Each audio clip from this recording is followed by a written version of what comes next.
Ya, Mama pertama kali beli rumah berarti di usia berapa, Mah? Dulu. Mungkin kalau Mama cerita, Ewin mungkin nggak percaya. Suruh persiapan pensiun atau pembekalan pensiun menjelang pensiun itu sudah telat. Persiapan pensiun itu sejak awal kita jadi pegawai. Investasi, 4% dari nilai investasi itu bakal diambil untuk kehidupan setahun.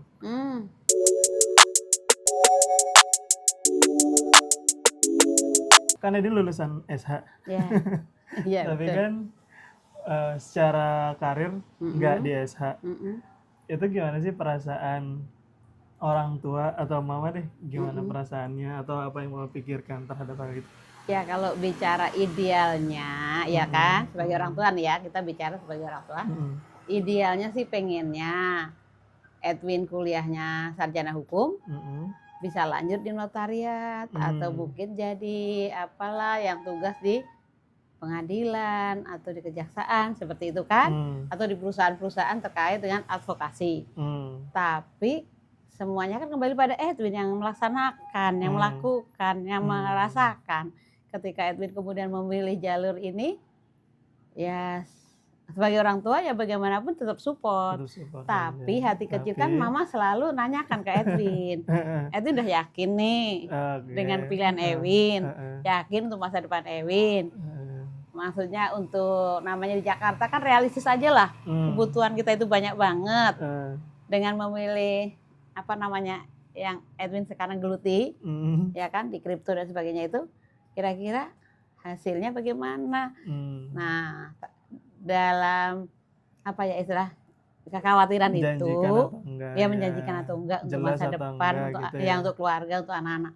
Nah sambil menunggu itu Mama ngikuti perkembangan Win, kira-kira kayak gimana sih gitu kan. Tapi ketika kemudian Win tiba-tiba, Mama aku daftar umroh, oh berarti ya kan hati kecil Mama, oh berarti bagus nih secara ekonomi. Kemudian gak lama lagi, Mama aku daftar haji, alhamdulillah banget dong sebagai orang tua.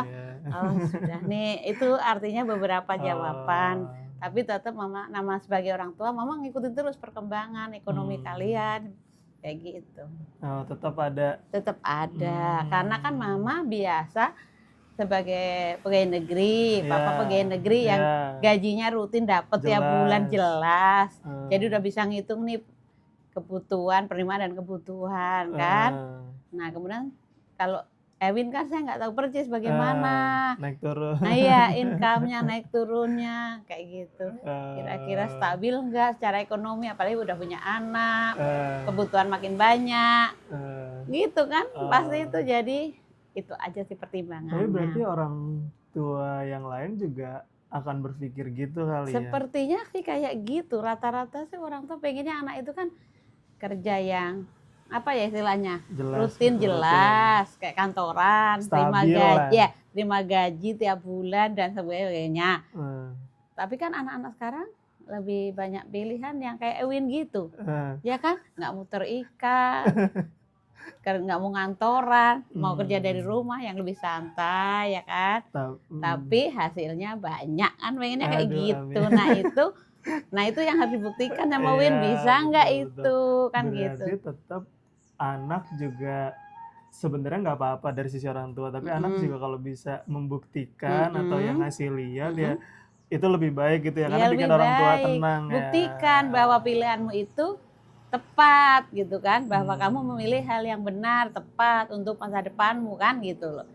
Tapi kalau ada orang tua yang sampai ngelarang banget gitu gimana? Ada juga sih orang tua yang kayak gitu ada. Bahkan bukan hanya pekerjaan, mulai milih jurusan kuliah aja kan orang tua kadang-kadang ada juga yang memaksakan. Maunya ini, pokoknya kamu harus begini. Nah ada juga anak yang nurut, ngikutin orang tua, ada yang patuh, ada juga yang istilahnya, oh aku punya pilihan sendiri. Jadi dia milih pilihannya. Ada juga yang timbul benturan, perbedaan pendapat ini jadi benturan juga antara orang tua dan anak. Nah, termasuk dalam memilih karir atau pekerjaan, ya kan? Ya pada dasarnya pengennya semua kayak gitu. Tapi ya kembali yang melaksanakan lah, yang mengalami lah. Kan kalian hidup di zaman yang berbeda dengan Mama. Ya kan? Kalau mama dulu kayaknya jadi pegawai negeri itu udah impian banget lah, semua orang pengen gitu kan. Oh gitu. Iya, kalau zaman dulu tuh jadi pegawai negeri itu impian banget, favorit banget lah istilahnya. Rata-rata semua orang pengen jadi pegawai negeri, kayaknya udah stabil, nanti pensiun dapet pensiun tiap bulan walaupun kita udah nggak kerja. Itu kayak gitu biasanya kan. Mama udah masuk usia pensiun berarti resmi ya. Sekarang ini sudah alhamdulillah baru kemarin kan Mama merayakan ulang tahun ke-60. Artinya dan tandanya sudah persiapan pensiun. Jadi tinggal menyelesaikan bulan ini aja. Bulan ini terakhir kerja. Setelah itu 1 Februari sudah pensiun. Itu penghasilan dapat terus lah. Nah, ketika pensiun, kalau ketika pensiun itu kita dapat dari Taspen. Itu ya tabungan kita, tabungan pensiun kita sih, selama kita jadi pegawai negeri kan dipotong untuk tabungan pensiun. Nanti kita terima ketika saat pensiun, nggak terlalu besar tapi adalah kayak gitu kan. Nah kemudian selama pensiun nanti, insya Allah sih mama dapat pensiun. Pensiun itu besarannya kalau tidak salah 75% gaji. Gaji pokok gitu. Misalkan gaji mama misalnya 5 juta, maka 75% dari itu. Selama seumur hidup mama, sampai mama nggak ada nanti, itu pensiun dapat terus. Gitu. Jadi sangat aman bahkan setelah pensiun. Iya, ada harapan tiap bulan kita terima, meskipun tidak sebesar ketika sekarang lagi bertugas. Kalau sekarang bertugas kan selain gaji pokok ada namanya tunjangan. Iya, tunjangan kinerja namanya kalau di DKI Jakarta, itu lebih besar malah daripada gaji pokok. Nah itu nanti hilang tuh, Win. Itunya malah itu hilang, nggak ada lagi. Tapi dengan gaji dana pensiun sebenarnya tanpa penghasilan apapun bisa nggak pensiunan itu bertahan? Kalau hanya mengandalkan gaji dari pensiunan aja yang kurang dari 5 juta tadi, hidup di Jakarta rasanya sih kurang. Apalagi realistisnya di fase pensiun kan udah punya anak, udah punya cucu. Bersyukur kalau anaknya sudah selesai semua. Tapi kalau di masa pensiun masih punya pembiayaan buat anak kuliah dan sebagainya, makin berat. Tetapi ya kan kita yakin dong bahwa rezeki dari Allah. Oleh sebab itu mama kan jauh-jauh hari sejak mama masuk kerja itu mama sudah memikirkan masa panjang nanti. Nanti ketika mama pensiun itu ada yang namanya passive income-nya lah, walaupun dikit-dikit. Ini yang sering kali tidak dipikirkan banyak orang. Orang kerja aja lah, kita nikmati gaji kita masih ada cukup gitu kan. Nah mama mulai nabung lah dari situ kan, berhemat, menabung. Gimana caranya ya untuk bisa nanti punya passive income. Jadi alhamdulillah sih sedikit-sedikit kan ada lah tambahannya. Insya Allah nggak mengkhawatirkan kan. Amin. Kayak gitu. Nah itu yang sering mama share ke teman-teman yang muda-muda ini. Artinya dengan gaji sekarang ya kan istilah lagi bertugas kan gajinya cukup nih, suami istri apalagi kerja. Ya jangan dihabiskan. Investasi. Gitu, investasi. Ya banyak hal yang bisa dipakai lah. Kalau zaman dulu kan zaman mama ya paling orang itu kan beli kontrakan, beli apa yang bisa disewakan kayak gitu. Ada ini nyambung ya, mama pertama kali beli rumah berarti di usia berapa mah dulu? Mungkin kalau mama cerita Ewin mungkin nggak percaya. Di masa Ewin lagi main-main nggak memikirkan itu, mama sudah memikirkan itu. Karena dulu mama sama orang tua tuh selalu diingetin di Jakarta ini utamanya kita itu harus punya rumah. Karena rumah tuh sangat berharga di Jakarta. Iyalah kunci utama. Karena kalau nggak punya rumah ini repot kan. Di usia berapa? Mama di usia berarti mama kuliah tahun dong. Mama belum lulus loh. Tahun keempat berarti sekitar usia 22. 22. Usia 22 tahun. Mama kan sudah jadi honorer kan di swasta kan, sambil kuliah kan mama kerja. Mama kuliah kerja. Ngajar. Nah, waktu itu sudah mulai ada promosi rumah-rumah di pameran kan? BTN. BTN. Ya jaraknya jauh banget di ujung sana gitu ya, di luar kota. Mama itu ke bawah teman-teman, ikut survei. Kan itu disediakan bis, guru-guru survei. Oh, ke gitu. perumahan. Kalau sekarang ibaratnya rumah subsidi gitu, beda. Itu BTN biasa, perumahan biasa. Jangan ini mejanya. Perumahan biasa. Nah, kemudian kan di pameran itu kan harganya terjangkau. Oh, perumahan biasa. Perumahan biasa. Terus BTN-nya apanya? KPR, jadi pakai angsuran. Jadi waktu itu tahun 88 berarti 88. ya. 88 karena mama wisuda 22. Terus. Nah, mama kuliah, nah itu gara-gara ikut pameran sama teman-teman guru, yang lain pada tertarik, uang muka zaman itu 500.000. Bayangkan 500.000 DP-nya. Gajinya berapa? Gajinya 57.000. Oke. Iya, nah, angsuran sekitar 27 atau 30 dah, kurang lebih ya. Ribu? Iya, zaman itu masih murah banget zaman itu. Karena uang mukanya 500, kemudian mama tertarik. Nggak cukup dong uang mama, tabungan mama istilahnya nggak cukup. Mama musyawarah tuh sama Pak D sama Bude, kumpulin deh uangnya, saya mau ngambil rumah, kata saya. Biar istilahnya untuk ke depan nanti kan namanya di Jakarta ini masih terjangkau. Akhirnya dengan berbagai cara lah 500.000 terkumpul, mama ambil rumah. Pertama kali di Dasana Indah. Di mana tuh? Itu di Karawaci sana, ke belakang lagi. Ya, arah pertama. Lego itu ada perumahan pertama. Kerjanya di mana? Tipe 27. Mama di Pluit, daerah Pluit. Tapi kan nggak ditempatin. Mama masih tinggal sama ibu, sama orang tua. Waktu itu masih tinggal sama orang tua. Kemudian ngontrak setelah itu kan. Nah, yang penting saya punya rumah. Kemudian udah uang buka kebayar. Kemudian dibiarkan dulu kan lama. Setelah itu mama kontrakin. Kontrakin masih murah banget. Yang penting ada yang mau ngontrak, ada yang ngerawat. Udah satu. Terus berjalan, mama ngangsur sambil jalan kan. Nah, kemudian, sejak itulah cikal bakalnya kan. Itulah dari situ tuh mama berpikir walaupun jauh nggak apa-apa. Yang penting udah punya, ya kan. Nanti kalau ada rezeki kan bisa dijual, ditambahin beli di Jakarta. Emang udah pikirannya ke sana walaupun zaman itu sih belum terjangkau. Mama ada baca buku atau apa terkait sebelum beli rumah itu nggak? Mama itu nggak baca buku. Enggak. Dengan sendirinya karena sering dicerita sering istilah motivasi sama ibu sama kakaknya ibu juga, saudara, keluarga, bahwa Jakarta itu rumah itu harus utama. Kalau di Jakarta pokoknya yang penting punya rumah. Itu terngiang-ngiang dong di mama. Jadi nanti kalau punya duit, pokoknya mama pertama pengen punya rumah. Jadi ketika orang punya gaji segitu paling buat jalan-jalan, buat main-main beli baju, motor. mama sudah rumah. Harga normal rumah emang sekitar 500.000-an. Itu apa termasuk rendah di masa itu? Kan tipe kecil. Tipe 27 tanah 60 itu untuk DP 500 itu termasuk murah. Murah. Makanya mama tertarik. Terus hitung-hitung walaupun agak sedikit maksa gitu kan, minjem-minjem ke Pak De Bude, bisa akhirnya terkumpul uang segitu. Ya perjuangan tiap kali beli rumah kan pasti perlu perjuangan. Akhirnya kebeli. Makanya ketika ketemu papa itu mama sudah dalam arti udah punya rumah.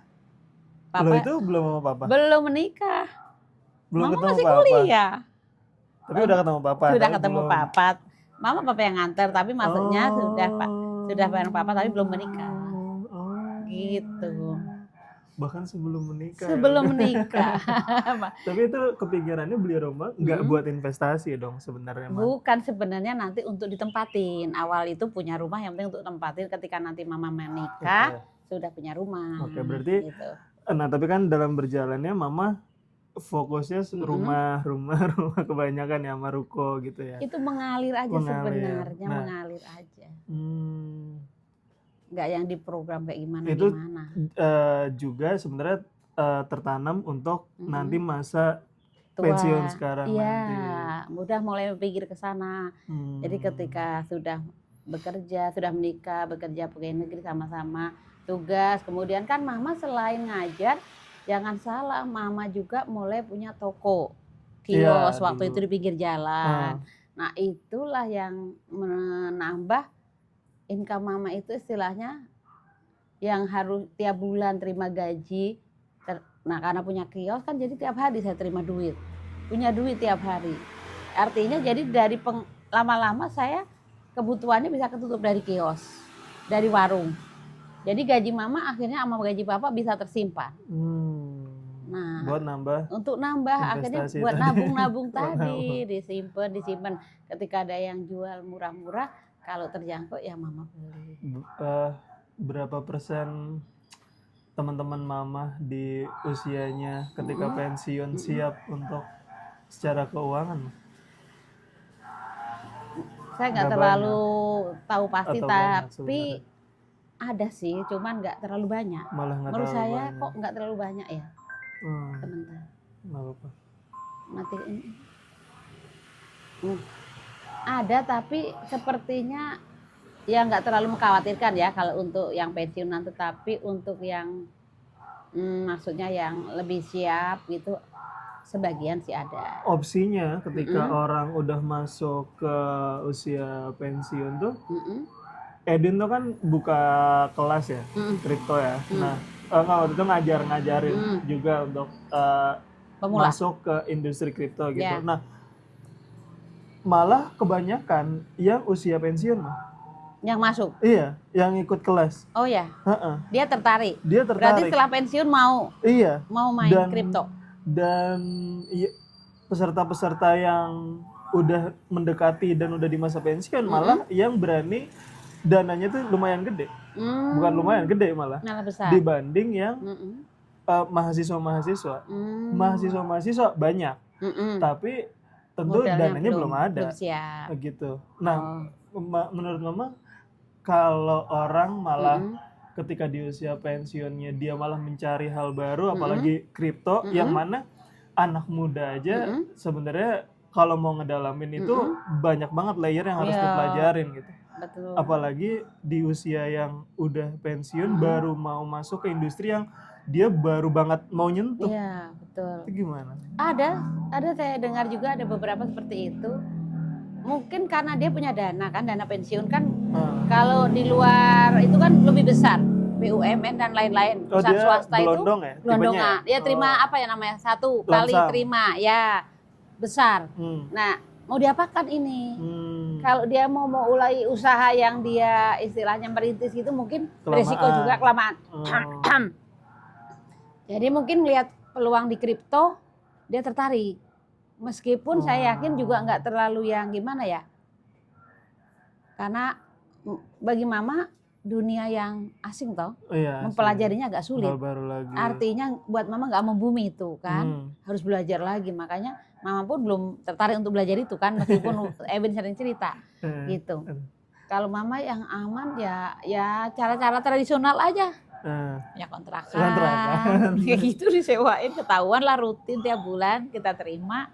Paling seperti itu. Emas juga banyak emas. Emas dulu saya dari awal tuh malah emas dulu. Itu karena teman saya itu setiap kali gajian itu nabungnya ke emas. Mama punya teman. Mama punya teman dekat itu nabungnya emas. Jadi setiap kali gajian ngajak mama tuh ke toko emas, kita beli. Dulu belum tahu logam mulia. Dulu taunya emas perhiasan. Ya, jadi misalkan zaman itu sebulan kebeli 5 gram. Tapi kalau emas perhiasan sebenarnya tetap ikut naik, tapi dipotong ongkos pembuatannya. Iya, betul. Itu aja. Tapi kan waktu itu udah nggak kepikiran ya. Pokoknya ketika mama butuh seperti tadi beli rumah untuk DP yang 500.000 tadi. Itu diantaranya mama jual emas mama yang simpanan tadi, perhiasan tadi mama jual. Kemudian ditambah dari yang lainnya seperti itu. Nah itu mama teruskan ketika mama ada rezeki ada itu ya mama belinya emas. Tapi kemudian sekarang karena udah kenal ada logam mulia, makanya mama kalau ada rezeki ya nyimpennya di logam mulia karena lebih aman toh, lebih apa ya, nggak rugi kita, nggak kepotong. Selain secara finansial, secara kegiatan harian setelah pensiun kan pasti beda banget. Mama udah nyiapin tuh kegiatan, maksudnya dari biasa Senin sampai Jumat ngajar, tiba-tiba nggak ada kegiatan. Gini, awalnya awalnya tuh mama bersemangat banget. Nah, karena mama kan dulu lama bantu jualan orang tua kan di pasar dari SMP sampai SMA. Jadi ilmu dagang itu, jualan sembako di pasar itu mama udah paham banget kan. Sampai mama menikah pun mama masih jualan kan. Nah, tadinya semangatnya ketika pensiun nanti saya mau isi dengan jualan sembako lagi. Kebetulan kan ada kios yang saya mau isi gitu kan. Kemudian, nah beberapa waktu yang lalu kan mama sempat sakit tuh ya. Nah di situ mama merasa kayaknya merenung gitu, apa ini mungkin Allah ngingetin sama mama nih, udahlah, udah nggak usah istilahnya, nggak usah sibuk lagi cari uang lah, kayak ibaratnya kayak gitulah. Sekarang ini kayaknya jadi akhirnya mama berpikir sekarang ini pensiun nanti insya Allah rencananya sih mama berharap gini, ya untuk ngaji, pokoknya ibadah lah yang utama kan, nyari bekal akhirat mama. Kemudian yang kedua olahraga, yang pasti kan ada renang, ada di tingkung, ada jalan kaki sama papa kan, tiap pokoknya 2 hari sekali. Selain itu ya paling rapiin rumah, beberes rumah, kan hobi mama ngurusin tanaman yang di bawah itu. Nah itu aja insya Allah waktu mama udah ya udah sibuk lah dengan itu, maksudnya bukan udah nggak lagi yang perlu capek, pikiran nggak bisa lagi kayak gitu kayaknya deh. Papa juga mendukung kayak gitu. Udahlah nggak usah lagi, udah nikmati aja yang ada, ya toh.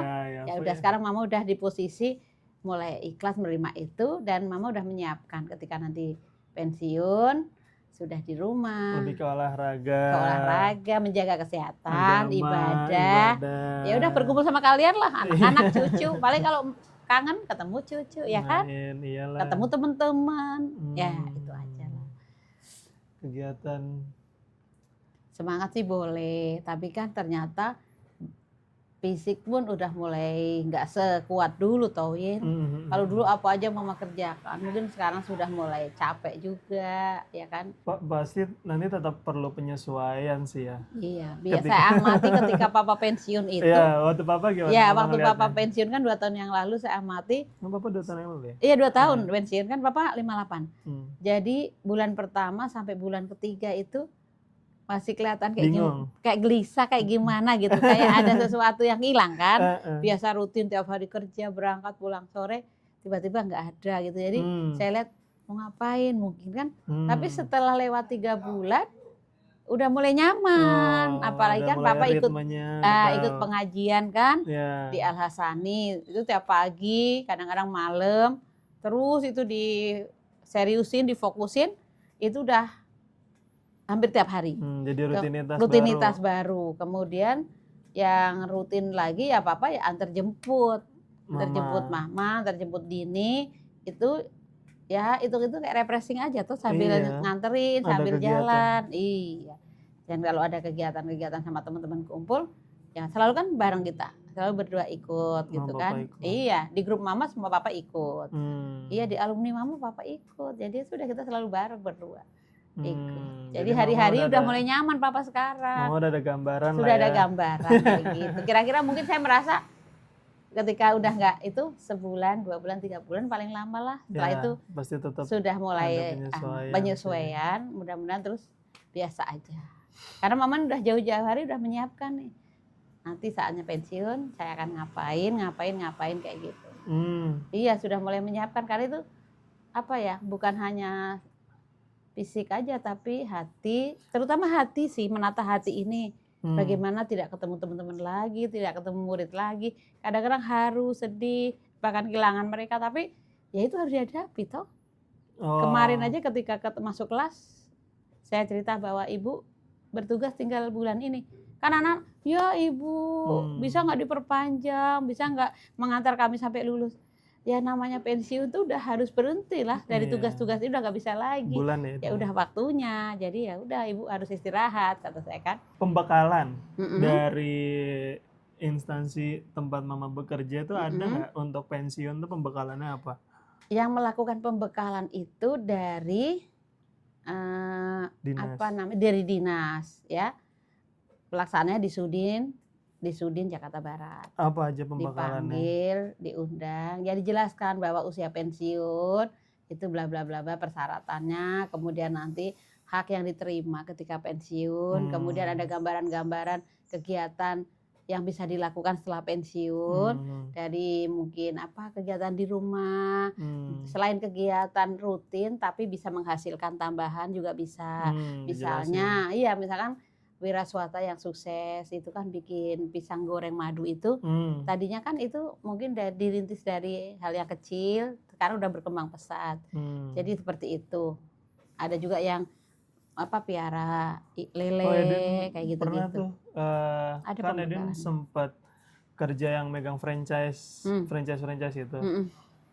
Itu suruh ngisi di BI buat persiapan pensiun. BI itu ngomongin tentang franchise, gimana ngambil franchise, ngelola franchise. Itu kan gitu. salah satu alternatif. Iya. Kalau misalkan kita nggak mau repot-repot merintis usaha dari awal, bisa dari franchise. Nah itu juga waktu Edin kan sempat turun ke pameran jualan juga. Itu yang datang juga kebanyakan yang emang udah menyiapkan pensiun atau nyari peluang baru. Jadi seringkali orang bertanya gini, Mas. Nah, Bu Tuti nanti kalau pensiun mau ngapain? Itu kan selalu jadi pertanyaan. Iya. Kadang-kadang bingung juga, kok pensiun ditanya ngapain? Emang harus selalu pensiun itu mulai merintis usaha atau menghasilkan, harus usaha baru atau kayak gimana? Kan juga banyak juga orang yang pensiun sudah menerima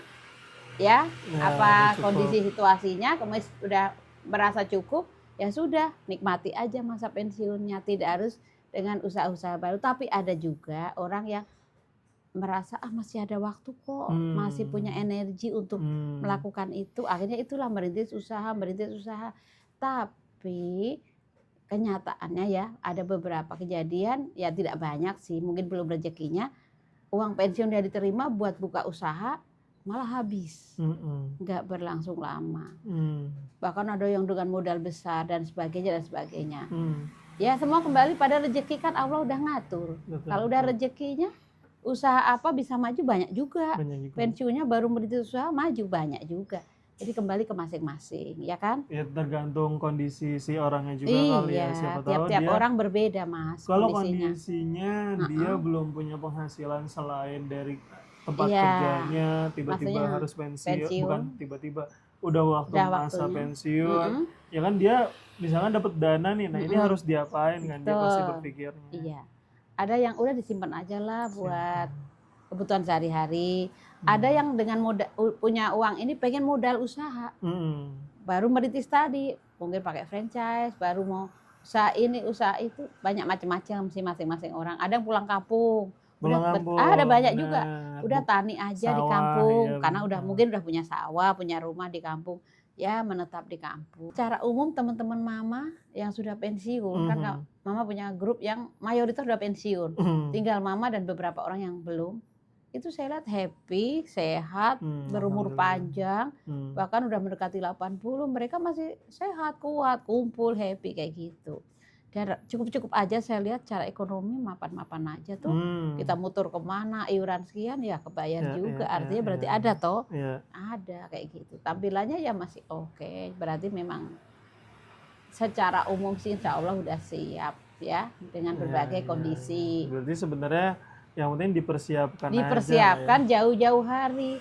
Jadi kalau orang suruh persiapan pensiun atau pembekalan pensiun menjelang pensiun itu sudah telat.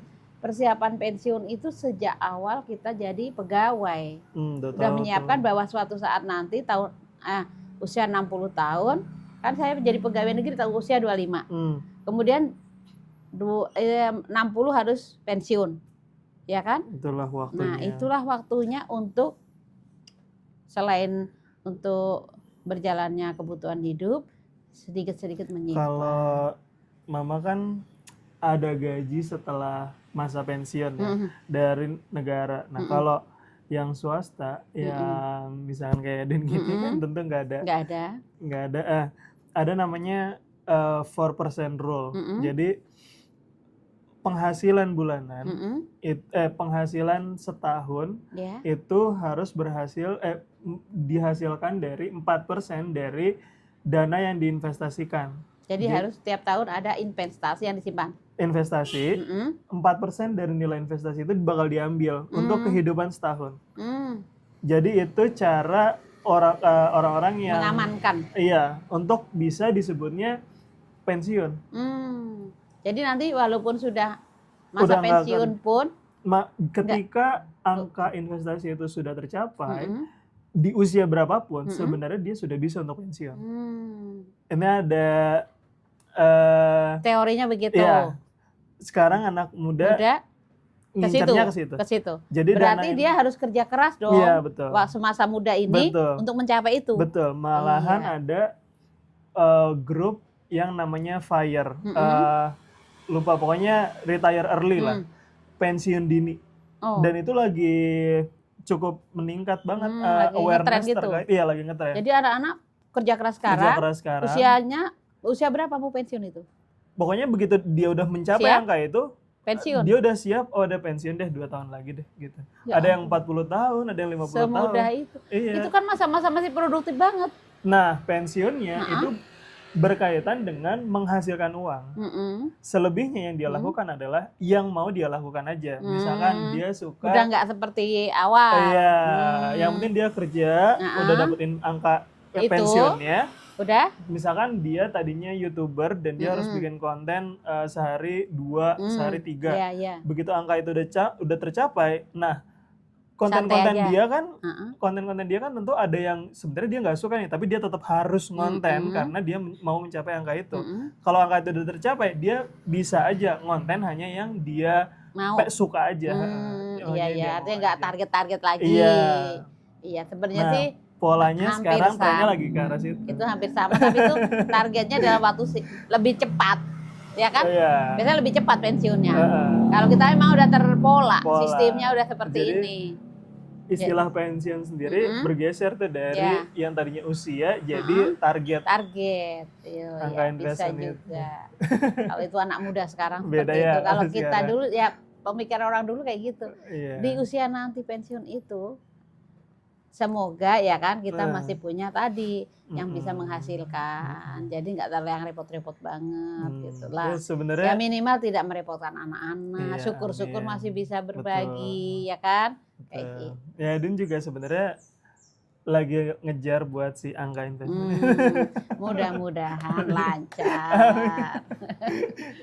Begitu udah tercapai baru nanti program lainnya lagi. Iya betul. Jadi artinya udah nggak terlalu yang target banget, tapi masih bisa berkarya, masih bisa menghasilkan meskipun tidak seperti dulu yang kayak gitu. Ada tuh ya yang naikin di YouTube bahas mereka udah pensiun di usia berapa ya, 30-an apa? Karena udah tercapai aja angkanya. Nah kalau anak muda ngelihat sistem kayak yang mama ini berarti gimana? Lambat ya? Bukan lambat, emang anak muda. Jadi kebetulan melek duluan aja kali ya. Jadi angkanya udah tahu duluan. Jadi udah bukan usia, tapi angkanya. Karena kan biaya hidup itu bisa dihitung dan kenaikannya itu juga bisa dihitung inflasinya tiap tahun. Sampai segitu ya analisisnya. Iya. Nah, ini analisis inflasinya kebutuhannya, segini. inflasi. Dana investasinya segini, tiap tahun diambil segini. Jadi apapun kondisinya ini akan tetap bisa bertahan nih si uang ini menghidupi keluarganya gitu. Uang bekerja untuk kalian. Iya. Nah, tapi bekerja dulu untuk menghasilkan uang tadi. Iya, betul.